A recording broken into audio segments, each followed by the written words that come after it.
ओम नमो भगवते वासुदेवाय।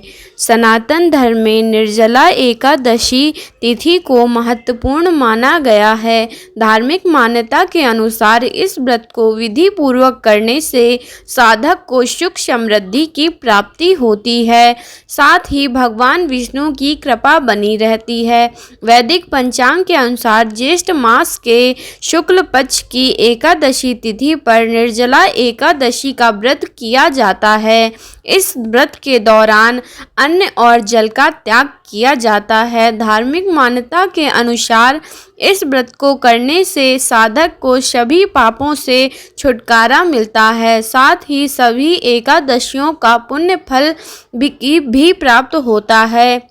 ऐसे में आइए जानते हैं कि कब और कैसे निर्जला एकादशी का व्रत करना चाहिए। एकादशी का व्रत बेहद पुण्यकारी माना जाता है और इसे सभी एकादशियों में श्रेष्ठ माना जाता है। इसे भीमसेनी एकादशी भी कहते हैं, क्योंकि मान्यता है कि भीम ने इसी व्रत का पालन करके सभी एकादशियों के पुण्य को प्राप्त किया था। ऐसा माना जाता है कि इस व्रत को भाव के साथ पालन करने से भगवान विष्णु की कृपा मिलती है और साथ ही जीवन में सुख समृद्धि की प्राप्ति होती है। कब है निर्जला एकादशी? हिंदू पंचांग के अनुसार ज्येष्ठ माह के शुक्ल पक्ष की एकादशी तिथि 6 जून को रात 2:15 पर शुरू होगी। वहीं इस तिथि का समापन अगले दिन यानी 7 जून को सुबह 4:47 पर होगा। पंचांग गणना के आधार पर 6 जून को निर्जला एकादशी का व्रत किया जाएगा। निर्जला एकादशी पूजा विधि व पूजा सामग्री। निर्जला एकादशी के दिन एक चौकी पर साफ वस्त्र बिछाकर भगवान विष्णु एवं माता लक्ष्मी की प्रतिमा या तस्वीर स्थापित करनी चाहिए। कपड़े का रंग यदि पीला है तो इसे बेहद शुभ माना जाता है। भगवान विष्णु को पीला रंग बहुत प्रिय है, इसलिए एकादशी के व्रत के दिन पूजा सामग्री में पीले पुष्प, वस्त्र, फल, केला या आम, कलश व आम के पत्ते जरूर रखें। पूजा की सामग्री में पान, लौंग, सुपारी, कपूर, पीला चंदन, अक्षत, पानी से भरा नारियल, पंचमेवा, कुमकुम, हल्दी, धूप, दीप, तिल, मिष्ठान, मौली इत्यादि अवश्य रखें। इन चीज़ों के बिना पूजा अधूरी मानी जाती है। हिंदू धर्म में पंचामृत का विशेष महत्व है, इसलिए भगवान विष्णु की पूजा में पंचामृत अर्थात दूध, दही, घी, शक्कर और शहद से मिश्रित द्रव्य को अवश्य शामिल करें। शास्त्रों में बताया गया है कि पंचामृत का भोग लगाने से और पूजा के बाद उसे ग्रहण करने से साधक को पूजा का पूर्ण फल प्राप्त होता है। भगवान विष्णु की पूजा में तुलसी का इस्तेमाल निश्चित रूप से किया जाता है। ऐसा इसलिए क्योंकि उन्हें तुलसी सर्वाधिक प्रिय है। इसलिए पूजा के समय भोग में पंचामृत में तुलसी पत्र अवश्य डालें। इससे न केवल इन चीज़ों की शुद्धि होती है बल्कि भगवान विष्णु भी प्रसन्न होते हैं। निर्जला एकादशी के दिन सुबह स्नान करने के बाद सूर्य देव को अर्घ्य दें। इसके बाद पूजा की शुरुआत करें। देशी घी का दीपक जलाकर आरती करें। व्रत का संकल्प लें। व्रत के दौरान अन्न और जल का त्याग करें। व्रत के समय भगवान विष्णु के नाम का ध्यान करें। दिन में भजन कीर्तन करें। रात में पूजा करने के बाद फलाहार करें। अगले दिन यानी द्वादशी तिथि पर स्नान करने के बाद पूजा करें। भगवान विष्णु और माँ लक्ष्मी को सात्विक भोजन का भोग लगाएं। भोग में तुलसी के पत्ते जरूर शामिल करें। इसके बाद व्रत का पारण करें। गरीब लोगों में अन्न और धन समेत आदि चीज़ों का दान करें। एकादशी व्रत का इतिहास। एक बार बहुभोजी भीमसेन ने व्यास जी के मुंह से प्रत्येक एकादशी को निराहार रहने का नियम सुनकर विनम्र भाव से निवेदन किया कि महाराज, मुझसे कोई व्रत नहीं किया जाता, दिन भर बड़ी तीव्र क्षुधा बनी रहती है, अतः आप कोई ऐसा उपाय बतला दीजिए जिससे के प्रभाव से स्वतः सदात्री हो जाए। तब व्यास जी ने कहा कि तुमसे वर्ष भर की संपूर्ण एकादशी नहीं हो सकती तो केवल एक निर्जला कर लो, इसी से साल भर की एकादशी करने के समान फल प्राप्त हो जाएगा। तब भीम ने वैसा ही किया और स्वर्ग को गए, इसलिए यह एकादशी भीमसेनी एकादशी कहलाती है। निर्जला एकादशी का महत्व। निर्जला यानी यह व्रत बिना जल ग्रहण किए और उपवास रखकर किया जाता है, इसलिए यह व्रत कठिन तप और साधना के समान महत्व रखता है। हिंदू पंचांग के अनुसार वृषभ और मिथुन संक्रांति के बीच शुक्ल पक्ष की एकादशी निर्जला एकादशी कहलाती है। इस व्रत को भीमसेन एकादशी का या पांडव एकादशी के नाम से भी जाना जाता है। पौराणिक मान्यता है कि 5 पांडवों में से एक भीमसेन ने इस व्रत का पालन किया था और वैकुंठ को गए थे, इसलिए इसका नाम भीमसेनी एकादशी भी हुआ। सिर्फ निर्जला एकादशी का व्रत कर लेने से अधिक मास की 2 एकादशियों सहित साल की 25 एकादशी व्रत का फल मिलता है।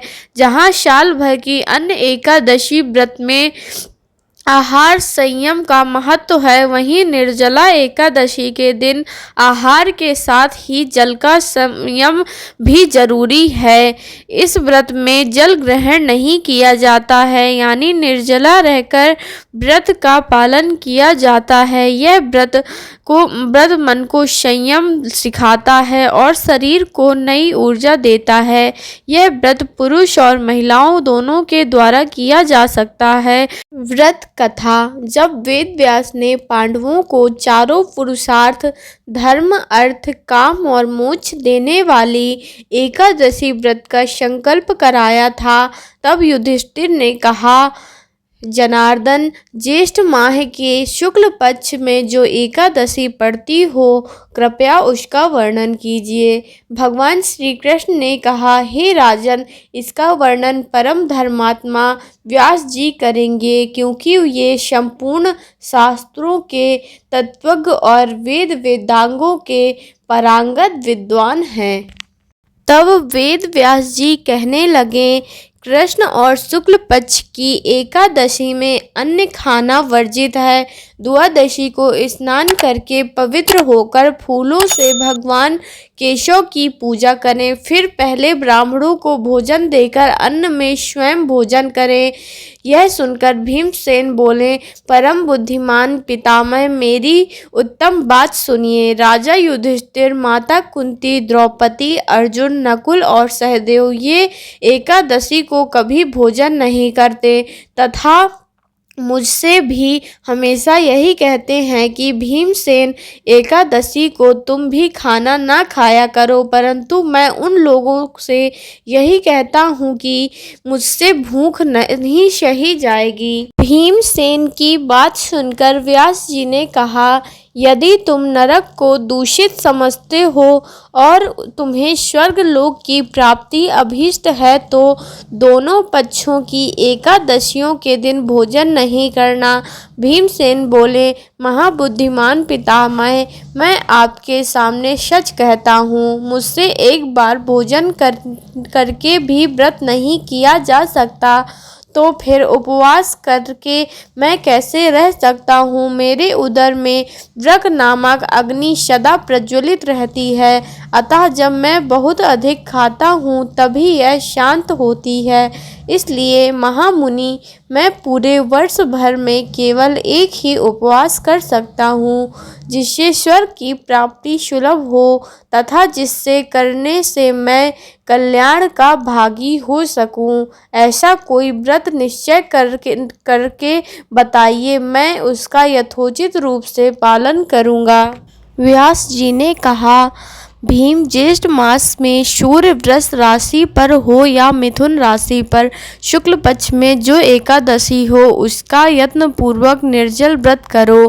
केवल कुतला या आचमन करने के लिए मुख में जल डाल सकते हो, उसको छोड़कर किसी प्रकार का जल विद्वान पुरुष मुख में न डालें, अन्यथा व्रत भंग हो जाता है। एकादशी को सूर्योदय से लेकर दूसरे दिन के सूर्योदय तक मनुष्य जल का त्याग करे तो यह व्रत पूर्ण होता है। इसके बाद द्वादशी को प्रभात काल में स्नान करके ब्राह्मणों को विधि पूर्वक जल और सुवर्ण दान करें। इस प्रकार सब कार्य पूरा करके जितेंद्रिय पुरुष ब्राह्मणों के साथ भोजन करें। वर्ष भर में जितनी एकादशी होती हैं उन सब का फल इस निर्जला एकादशी से मनुष्य प्राप्त कर लेता है, इसमें तनिक भी संदेह नहीं है। शंख चक्र और गदा धारण करने वाले भगवान केशव ने मुझसे कहा था कि यदि मानव सबको छोड़कर एकमात्र मेरी शरण में आ जाए तो एकादशी को निराहार रहे तो वह सब पापों से छूट जाता है। कुंती नंदन, निर्जला एकादशी के दिन श्रद्धालु स्त्री पुरुष के लिए जो विशेष दान और कर्तव्य विहित हैं उन्हें सुनो। उस दिन जल में शयन करने वाले भगवान विष्णु का पूजन और जलमयी धेनु यानी पानी में खड़ी गाय का दान करना चाहिए। सामान्य गाय या घी से बनी गाय का दान भी किया जा सकता है। इस दिन दक्षिणा और कई तरह की मिठाइयों से ब्राह्मणों को संतुष्ट करना चाहिए। उनके संतुष्ट होने पर श्री हरि मोक्ष प्रदान करते हैं। जिन्होंने श्री हरि की पूजा और रात्रि में जागरण करते हुए इस निर्जला एकादशी का व्रत किया है, उन्होंने अपने साथ ही बीती हुई 100 पीढ़ियों को और आने वाली 100 पीढ़ियों को भगवान वासुदेव के परम धाम में पहुंचा दिया है। निर्जला एकादशी के दिन अन्न, वस्त्र, गौ, जल, शय्या, सुंदर आसन, कमंडलू, छाता दान करने चाहिए। जो श्रेष्ठ तथा सुपात्र ब्राह्मण को जूता दान करता है वह सोने के विमान पर बैठकर स्वर्गलोक में प्रतिष्ठित होता है।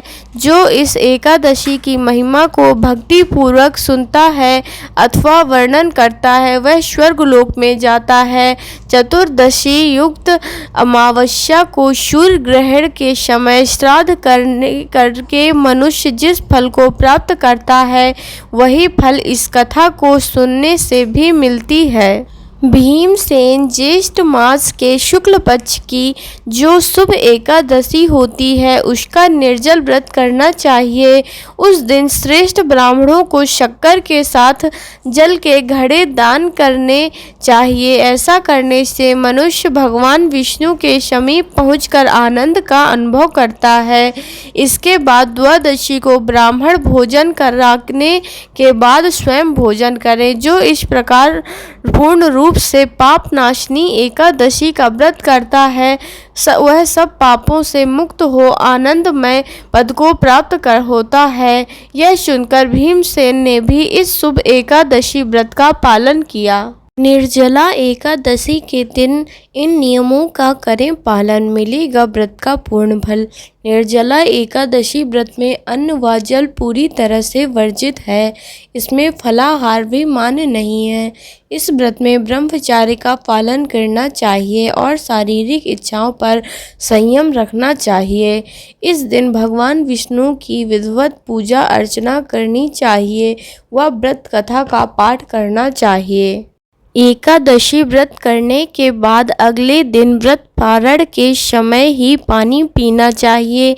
निर्जला एकादशी के दिन तुलसी के पौधे को जल नहीं अर्पित करना चाहिए क्योंकि इस दिन तुलसी माता भी व्रत करती हैं। निर्जला एकादशी के दिन गंगा स्नान का विशेष महत्व है। इस दिन दान पुण्य भी लाभकारी माना गया है। निर्जला एकादशी के दिन पलंग पर नहीं सोना चाहिए, भूमि पर ही आराम या शयन करना चाहिए। व्रत में दिन में सोने की मनाही होती है। व्रत के दौरान क्रोध और लोभ जैसे नकारात्मक विचारों से दूर रहना चाहिए।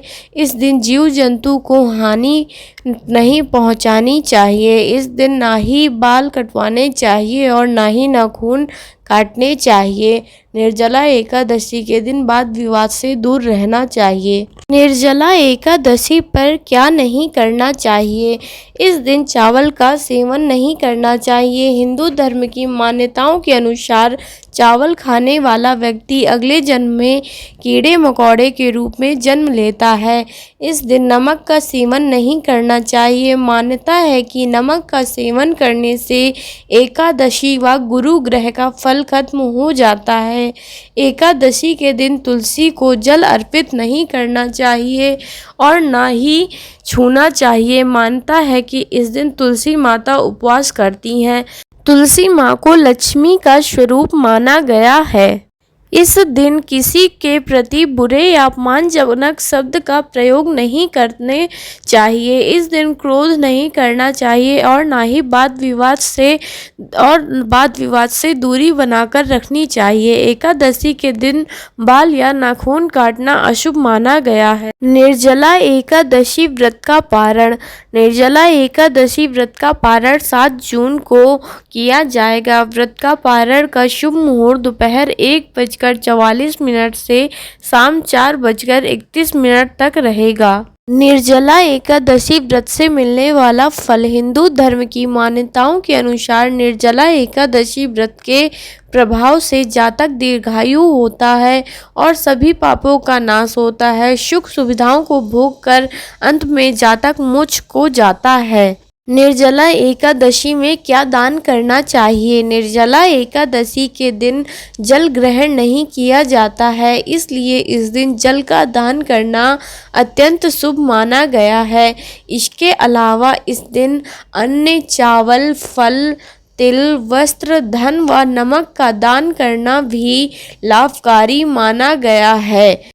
इन सब चीज़ों के दान से जातक को जीवन में धन की कमी नहीं होती है तथा सभी तरह के पापों से मुक्ति मिलती है। बोलो सत्यनारायण भगवान की जय।